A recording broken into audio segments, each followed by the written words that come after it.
Ay, ano yun? Ba't isa lang? May pera ka. May pera ka. Wala. Oo, diba? Alam niyo naman iba yung pakay natin dito. Pero, sigurado pa kayo nagsisipot siya. Oo, pupunta yun. Minessage ko pa nga eh. Sabi ko pa, is na natin siya, kaya napapaninipan na natin siya. Talaga ba? Oo, Landi mo. Bet mo na. ay, bet niya. Bet mo na. Shh. Tama na kayong karutan nyo. Kaya talagang dalawa. Eto na nga. Tingnan mo. Nag-reply ba?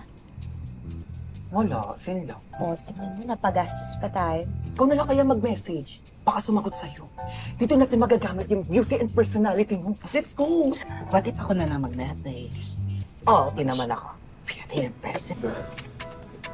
Matos, Ba't niyo ako pinapunta dito? gusto ka sana naming kausapin kasi meron sana kaming... Huwag di ka. Tara na, bilis! Bilis! Lang, Matos. Uy! Tama na yan!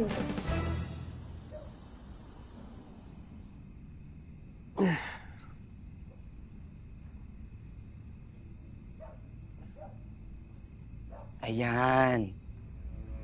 Kasi ang gagaling. Ang yayabang. Pero laos ang foreman nyo kay Seriani. Oo nga. Galit na galit sa inyo si Seriani ah. Eh paano di magagalit si Seriani? Eh kayo palang sumunog sa riles. Baka umpisa lang to. Gawin niyang impyerno ang buhay niyo dito dahil kayo ang pumatay sa tatay niya.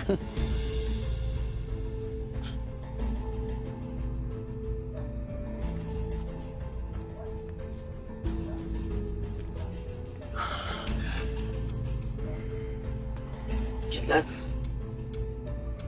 Kailangan natin sabihin yung totoo. Sa palagay niyan, baka to-torture rin tayo araw-araw. Sabihin kaya natin sa kanila yung sinabi ni Mutya. Yung tungkol kay Verhel. Wala naman tayong matibay na ebidensya eh. Hindi naman naamin yung Berhel na yun. Mukhang yung statement ng Matos na yun yung best bet nyo para makalabas.